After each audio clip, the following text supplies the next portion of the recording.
everybody, it's Anna. Time for the Wednesday card in this week's tarot story.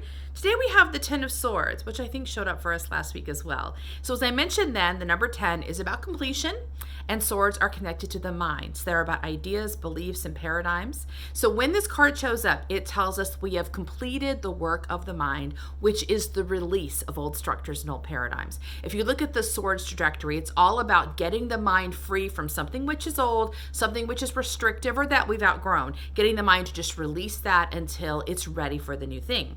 So yesterday's card was the World, and that is actually the final card in the Major Arcana. So it represents the completion of something, just like the 10 here. It's about saying, yay, look what I've done. I've crossed the finish line. Let's have a big party and get ready for the next big quest I'm going to take.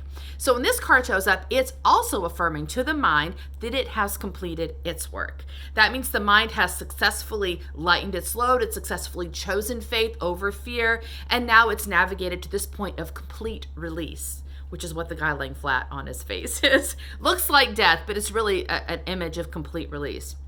So at this point, what we really need to do is affirm for our mind that it did its job. It did great. It's crossed the finish line. It's so amazing. It's so great. Because the mind has a tendency, for one thing, not to ever acknowledge itself or to celebrate itself, but to kind of judge itself harshly. And also the mind kind of doesn't ever know to rest until we tell it to rest. So at this point, the message is you've worked so hard, mind. You've crossed all the thresholds. You've met all the challenges. You've moved forward. You've expanded yourself. And now you're given a chance to rest.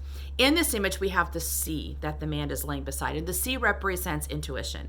So at this point in the journey, the mind has completed its work. It's now the intuition's job to carry over into the next piece of work. So it's good to acknowledge to the mind, it did its job, and now it can go on retreat for a while.